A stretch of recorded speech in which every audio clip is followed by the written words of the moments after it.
भाजप नेते हर्षवर्धन पाटील यांनी शरद पवार यांची पुण्यामध्ये भेट घेतली आहे। वसंतदादा शुगर इन्स्टिट्यूटच्या कार्यालयामध्ये या दोघांमध्ये बंद दाराआड चर्चा झाली आहे। गेल्या काही दिवसांपासून हर्षवर्धन पाटील हे तुतारी फुंकणार असल्याची जोरदार चर्चा झाल्याचं आपण पाहतोय।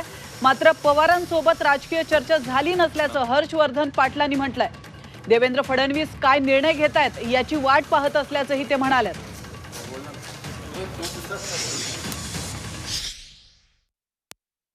आज माझी पवार साहेबांची इथे भेट झाली। आता 2.5-3 तास आम्ही बरोबरच होतो, पण ते हे विषय होते राजकीय कुठली या संदर्भातली चर्चा झालेली नाही आणि मला असं वाटतं त्या संदर्भात माझ्याशी काही कोणी बोललेलं नाही।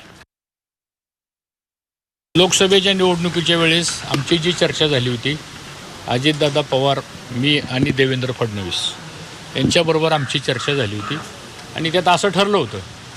आता बाकीच्या गोष्टी काय बाहेर सांगणं योग्य नाही, कारण बंद आड चर्चेच्या संदर्भातला काही प्रोटोकॉल असतो तो सांगायचा नसतो। पण त्यात असं ठरलं होतं की अजितदादा असं म्हणाले होते आणि ते भाषणात पण म्हणाले आल्यानंतर की देवेंद्र फडणवीस इंदापूर तालुक्याच्या संदर्भातला जो निर्णय घेतील तर तो निर्णय मी मान्य करेल आणि मलाही देवेंद्र फडणवीस साहेब असे म्हणले की मी हा संदर्भातला निर्णय घेईल।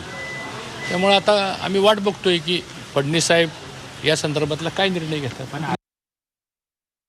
प्रांत अध्यक्ष बावनकुळे साहेब हे आमचे ज्येष्ठ नेते आहेत। आता ते कोणत्या रेफरन्समध्ये बोलले काय बोलले हे मला काही माहीत नाही, पण माझ्याकडून तरी अशी कुठली भूमिका किंवा मी काही निर्णय घेतला वगैरे अशी तर माझ्याकडची कुठली भूमिका झालेली नाही।